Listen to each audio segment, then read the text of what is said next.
Well, we had a strong rally from the lows at 1,180 to over 1,400, and now we're backing off. I think between around 1,200 and 1,250, it's getting into a buying range. I mean, the sentiment about gold is very negative, but if you look at everything considered, the monetization of the debt ceiling, which sooner or later will be increased because basically both Republicans and Democrats are big spenders, and the government debt has expanded from $1 trillion in 1980 to $5 trillion in 1999.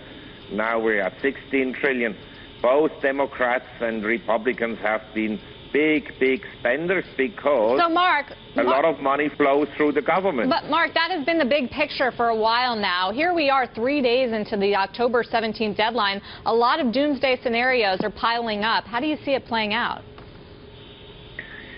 If they don't agree by the 17th, I think what can happen is that the Fed will actually finance the Treasury independently, so the interest payments are being met, because if the interest payments are not met, I think it will cause quite a big disruption to the financial markets. So I'm not so concerned about that. I think this budget issue is like the euro issue a year ago, when people were very negative and it was debated and so forth. In the end, it's a political decision. Right. And I think both parties want to spend. It's just on different items that they want to spend money. Mark, when you look at what's going on across equities, bonds, currencies, commodities, and when you look at the events in the United States, do you have them as a separate and discrete event, or do you compare them to other idiocies by governments in previous decades? Yes, idiocies by governments, that's exactly the word. It's basically a dysfunctional government that we have that has become far too large, that is essentially wasting money left, right, and center. The Republicans are wasting more on the military complex, and the Democrats on basically buying votes with transfer payments, with entitlement programs, and so forth and so on. But it's a huge waste. And the problem is, I don't see really a solution. I think the current debate about the debt ceiling and the budget is more a symptom of a problem than the problem itself.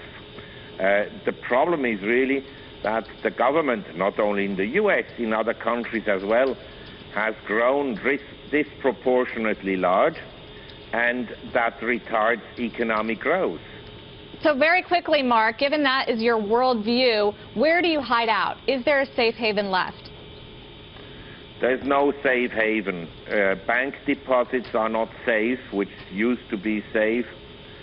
Money in treasury bills is not 100% safe because there is inflation in the system and you hardly get any interest.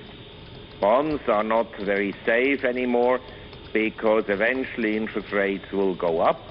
And equities in the US are relatively expensive by any valuation metrics you may use.